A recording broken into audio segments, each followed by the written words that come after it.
And we're back again for a brand new episode of today's Rundown with Ramon. I'm so glad you're here today. I've been waiting all day to come back again on a brand new episode of the Rundown with Ramon.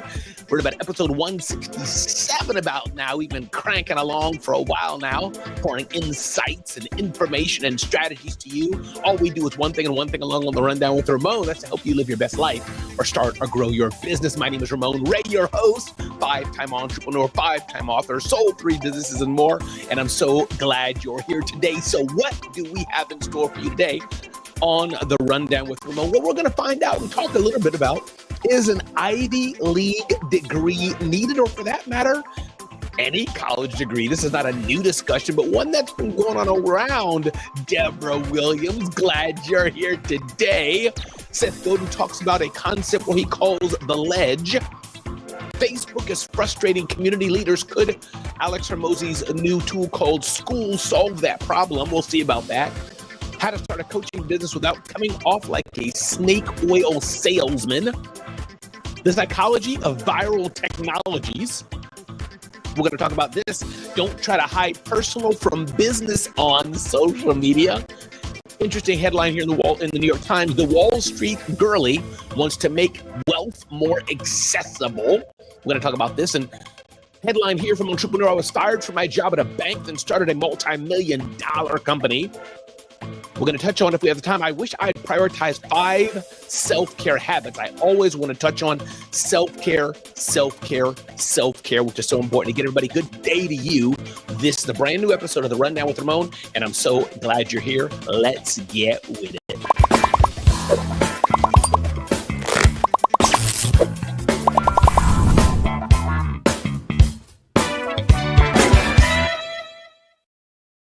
All right. And we're back. Let's dive right into today's episode of the Rundown with Ramon. Are Ivy League degrees important or not? Listen, first of all, is a college degree important? Maybe because I got mine later on in life as an adult.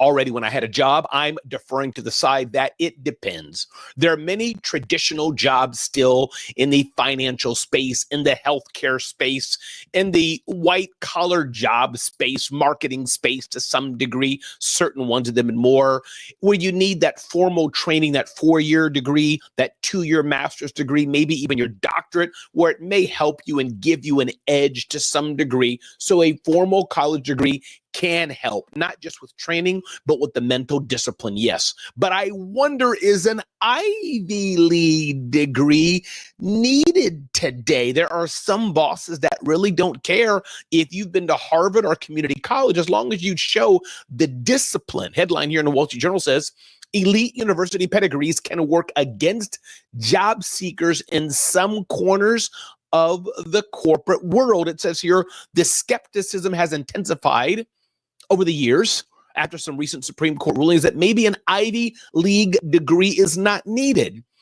Talks about here someone working in a working class family, lost her father, then went on to earn a bachelor's degree and an MBA. She says her Ivy League pedigree represents perseverance, which is great. But others are saying that, you know what, you can still show that perseverance and maybe you don't have to get an Ivy League degree. Bain & Co., it says here, still recruits from the usual suspects, but the share of new hires who come from these schools is shrinking. So it looks like the jury's out. Ivy League degree or not, is it needed? Do you have to have it? I think it's a resounding probably no, unless there's a specific oasis of location where you know, hey, these players want a degree from Yale, from Harvard, from some other type of school. But it looks like the Ivy, quote unquote, those cordons of power are shifting very quickly. Welcome to a brand new edition of the Rundown with Ramon. Ding, ding, ding, ding, ding, ding, ding, ding, ding. I always love to bring some advice from Seth Godin, one of the most preeminent leaders, thought leaders of modern times. Seth Godin always talks about something interesting, and he had a blog post here called The Ledge. And I want to recount this to you. He says, drowning is devastating, a tragic and painful way to go.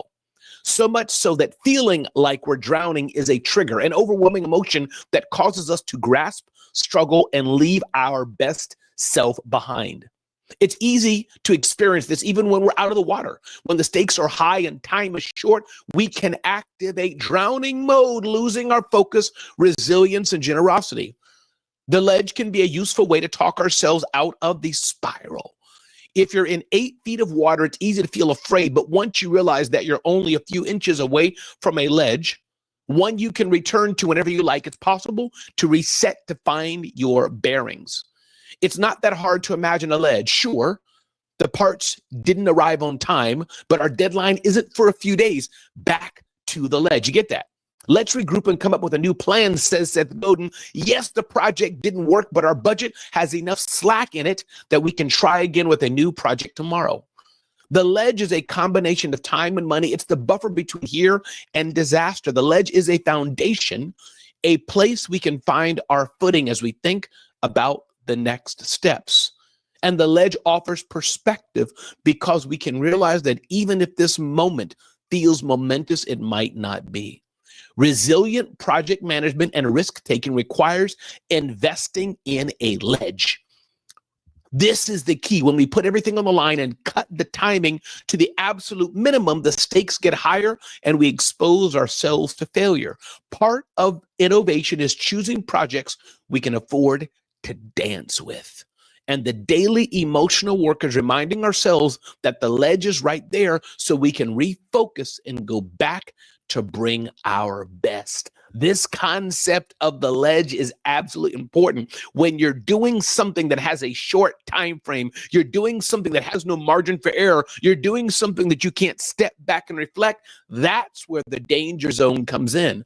But as Seth Godin says, if you build a ledge into everything you're doing, things often can be better because you give yourself time. This is the Rundown with Ramon. My name is Ramon Ray. Ding, ding, ding, ding, ding, ding, ding, ding, ding. School is stealing Facebook users, in my humble opinion. My mentor, Lamar Tyler, recently launched a brand new platform on the school platform. He launched a community which has gamification, it has point systems, it has discussion boards, it has a calendaring, and all kind of things to build a community in. And the good thing about school and other networks, there's also Mighty Networks, there's also Circle. The good thing about school is that all the people can see everything the moderator is posting and pushing to them. On Facebook, it throttles the links that are to third-party locations. It's not a closed system. Facebook has its motive. It doesn't want if you have 5,000 members, all 5,000 members can't see what you posted. On systems like school, everybody can as you grow. So we wrote about this on zoneofgenius.com. I encourage you to check it out. Go to zoneofgenius.com and check that out. School, just search for it, SKOOL. But school, if you're looking for a new community, if you're looking for something that's off Facebook, that's not Facebook, there's school, SKOOL. There's Circle, there's Mighty Networks, and others that might be the key for you. So I wanted to introduce this to you because Facebook is throttling. Facebook is a great platform, but man, if you're building community and your community is big and you're wondering why is only X% of my community seeing what I post, well, you may want to try other platforms. This is the Rundown with Ramon. Let's keep going on with our tips of the day. How to start a coaching business without coming off like a snake oil salesman. Coaching businesses are powerful. People need coaching. They need solutions. But when you're starting your coaching business, how do you not sound desperate? How do you sound like the person that somebody needs? A few things here from Carlos Gill writes this. The first step to starting a successful coaching business is being honest about what you offer. Don't promise life-changing results if that's not what you deliver. The coaches who succeed are the ones who have a clear niche and a signature approach. Success in coaching hinges on trust and authenticity. Build trust before trying to sell anything and start by delivering real value that builds credibility. Scaling your coaching business means reaching the right people consistently. Use creator tools and lead magnets to build your audience. You can also scale your approach with online courses and group coaching. Invest in building a community. We just talked about this. Invest in building a community and not a client list. An engaged community is not only valuable for your clients, it becomes a powerful asset that builds value to your coaching brand as well, says Carlos Gill. He talks about 1, keep it real about what you offer. Number 2, build trust before trying to sell anything. Number three, scale smart, but keep quality in check. Build a community, not just a client list. Carlos Gil is an amazing speaker and a host, and his latest book is called The End of Marketing. So as you're looking to grow your coaching business, your consulting business, what have you, my admonition to you today is don't try to build a client list first. Try to build trust first, build endearment first. Let people know that you care for and about them, and the rest will follow. That's how you become a thriving coach. If you just joined today, my name is Ramon Ray. This is The Rundown with Ramon, Deborah, and others. I hope y'all are enjoying it and getting some good nuggets of information as we go on today's edition of The Rundown with Ramon. Ding, ding, ding, ding, ding, ding, ding, ding. The psychology of viral technologies. Interesting article here in Every.2. The aspect of virality is something that many people want to do. We have the Hotmail, which is one viral product. Hotmail went viral back in the day when email was difficult to do. And they had a little signature under each email that went out that said, hey, get your free account right here. And Hotmail was the precursor to Gmail, which of course took over the Hotmail product. But if you're looking to go viral, what the authors at Every.2 are talking about ChatGPT. ChatGPT, generative AI, has been around for a while. But what they did simply is they put a wrapper around it. A wrapper around it and made it easier for all of us to use by simply using chat, simply using prompts. Oftentimes to go viral, we don't have to do something all that special. What it takes instead is for us to make it easier to do. That's the power of going viral. Very few things are going to be brand new for us to do, but we can always take what's existing and make it easier. Why did Uber grow so fast, go so big, and disseminate the taxi industry? Because they had an existing tool, which is transportation industry, taking people from an airport to home, taking people from here to here, taking people to daycares, to taking kids places, taking cars, delivering. They had an existing technology, which is the taxi system, calling your local taxi, your cab, to get a ride somewhere, to the laundromat, etc. And instead, Uber just put a simple wrap around it, built trust into it, and it skyrocketed. That's how you go viral. Build trust, let people know who you are, make it simple to use, make it easier to use, and that's how your business will grow. Thanks for being here on The Rundown with Ramon. Ding, ding, ding, ding, ding, ding, ding, ding, ding. What's next? A reminder, personal versus business content on social media. I'm asked quite about this all the time. Ramon, how do I show my personal side versus my business side on social media? I say be one person on all platforms. Here's what I mean. Let's say you want to talk about something very nefarious. You want to get deeply political, but you kind of want to only limit that, hide that. And you're like, let me put this on this part of my social, be really abrasive about politics. And here I'll be the regular, cute little Jenny that's helping people. Be careful. So Twitter, formerly called X or formerly called Twitter, they changed their blocking mechanism where when you blocked a user, it used to be nobody could see anything. You were like a ghost to them. But now people can see what you post, even if you block them. They just can't engage with you.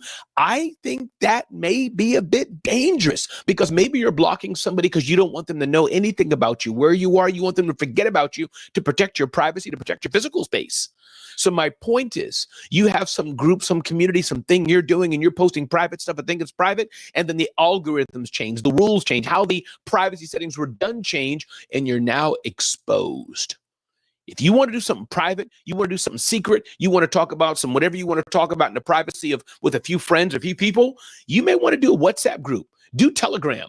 But you posting that stuff on Facebook, and you're saying only show close friends, and then something changed, you hit the wrong button, you can be in a big hurt on that. So my point here, be careful of so-called trying to hide your personal profile on the core social media. You never know if those rules can change. And again, you can check this out on zoneofgenius.com. Check out our longer article on that. Just go to zoneofgenius.com and check that out. You can look up a keyword like look up hide personal if you want to check out that article. Again, if you just joined, this is The Rundown with Ramon. My name is Ramon Ray. Let me know how I can serve and help you. Check me out at RamonRay.com. Check us out at ZoneOfGenius.com, how we can serve you on The Rundown with Ramon and beyond. Ding, ding, ding, ding, ding, ding, ding. Everyone can be a publisher. Everyone can be a publisher. I wanted to touch on that today. Wall Street Journal talks about Vivian Tu is one of a new wave of female influencers who are using TikTok and Instagram to spread the message of personal finance to millennials and Generation Z. She's doing that in a huge, huge way. And what's interesting about that is it shows me not so much about what she's doing. There's a lot of people who are spreading knowledge on TikTok and other platforms, and that's great. So that's one thing to consider. And you can go to the article and see that. But the bigger thing I wanted to bring is that it's not just Vivian Tu who has the ability to spread information. Kimberly Wyckoff, good day to you. The power of this story is that every small business should aim to be a publisher in some way or fashion, as I'm doing today. When I say publisher, you can buy ads to distribute your information and build a following. You can post a lot on social. You should. You can do word of mouth. You can go to events. All those things you should do. I talk about in my book, Celebrity CEO, and hope all of you have a copy of that. Celebrity CEO, How to Build Your Personal Brand. It's a great book. But even beyond that, every small business owner should be a publisher, should be publishing content in some way, showcasing their thought leadership in some way to the world, letting people know that you're there, that you're available, letting people know that you're there, that you're solving their problem, that if they have a need, you have a solution for it. This is the key. Letting people know that you're aware, and the best way to do that is not by selling and cramming information down somebody's throat. The best way to do that is by sharing your what they call thought leadership. Hey, I'm an accountant. Taxes are coming up. Here's 5 ways you can save money on taxes. Hey, I'm a veterinarian. Here's 3 things you may not know about your dog's paws. Posting useful content like that on a regular basis over time will solidify your expertise and make you the celebrity CEO of your community. This is my point to you today. Every business owner can be a publisher. Every business owner should consider being a publisher and sharing insights, sharing information with their audience. It's not just the local TikTok influencer with millions of followers like Vivian Tu, and I'm so happy for her. This article is talking about those who are providing so much financial information, financial literacy. Yes, that's great. But I'm challenging you a step above that. You don't have to dress up all fancy and be all glam and be all glim. You can just post great content, especially on a platform like LinkedIn. And over and over and over and being consistent, you can do that. Listen, everybody, just joined. My name is Ramon Ray. This is the Rundown with Ramon, encouraging you that everybody can be a publisher. Everybody can post content. Everybody can build a following. Everybody can do it because all the tools are here. You got StreamYard, you got TikTok, you got Snapchat, you got Facebook, you got Instagram, you got LinkedIn, you got Pinterest, you got X, you got all the platforms that are here. It's just for you to grasp and find the 1 or 2 that you can use to do it, and then build your email list. Email is so important and powerful. Don't neglect email. Whether using Aweber, using Keep, using HubSpot, using Zoho, number of other tools you can use, Active Campaign. So many tools you can use. The tools are all there. You just have to grab them and use them. Again, everybody, my name is Ramon Ray. Welcome to the Rundown with Ramon. Ding, ding, ding, ding, ding, ding, ding. Turning failure into success. I always love stories like this. I was fired from my job at a bank, writes Maria. Here's how I turned failure into success. Actionable steps you can take to turn your failure into success. The author gives a unique perspective that helps anyone who wants to become an entrepreneur. How do you turn your failure into a success? I got fired from United Nations. How did I do that? How can you do it as well? It's very doable. 1, embrace setbacks as a redirection. Don't keep your head in the sand and sulk, but make it a redirection. Identify transferable skills. Be resourceful and start lean. Don't go big and spend a ton of money. Start lean. Stay persistent in the face of rejection. This is what you can do. Stay persistent in the face of rejection. Persistence is everything. So when you get fired, when you're told no, when things don't work out, what can you do? Just rise back up again and keep on moving. This is the Rundown with Ramon. Let's keep moving on to tips. We've all faced rejection. We've all faced no. We've all faced heartaches to one degree or another. Some more than others. But don't let that stop you from getting ahead and being the person you should be. Don't let it stop you. Let it be a catalyst to push you forward. That's what you should be doing. Ding, ding, ding, ding, ding, ding, ding. Self-care is so important. And I'm going to be bringing this point up over and over again on the Rundown with Ramon to encourage you to stretch, encourage you to drink water, encourage you to get a good night's rest, to encourage you to do the things you need to do to move forward, to make sure you're having a healthy body as you can, whether you're young or old. Are you getting your checkups? Are you brushing your teeth? Are you going to the dentist? Things that I'm not even doing, all the things I should do. But do the best you can every single day to live the life you want. Listen, if you've enjoyed this episode of The Rundown with Ramon,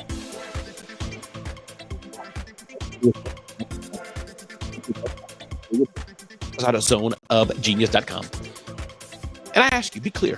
What is it that you really want to do this year? What do you really want to do next year? Hey, Alexandria, good day to you. I see you. Good day to you, Alexandria. Glad you're here. Ask yourself that. The clarity you have on what you want, not what everybody else wants, what you want is important. Ask yourself, do you want to be in business? For you new business owners especially, is this what you want to be? Do you really want to be even in business, or is working at a job better for you? I say this because entrepreneurship is not for everybody. Are you hungry enough to get the success that you need to get to the next level? Pricing is important. Is it a premium offer, or is it a low-cost, cheap offer? Your mindset is everything. What's the mindset that you need to have the clarity that you want? And finally, ask yourself this: what do you do best? What do you do best, better than everybody else? And ideally, that you can get paid to do it. Alexandria, thanks for being here. Kimberly, thanks for being here. Deborah, thanks for being here. Others who've joined us. Glad you're here on today's Rundown with Ramon. I'll see you again when we help you live your best life or start or grow your business. Go out and make a difference in the world. Be blessed. Thanks for being here on the Rundown with Ramon.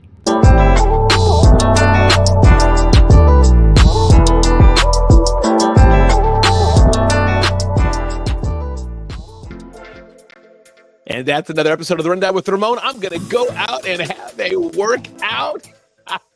Go out for the rest of my day, whether you're watching this in the morning, in the afternoon, or night, doesn't matter. Your time is your time. Go out. And Deborah Williams, I love how you're kicking off that show. My ideal customer is hungry. Let's go. Y'all have a great day, and I'll see you in the next edition of The Rundown with Ramon. See you later.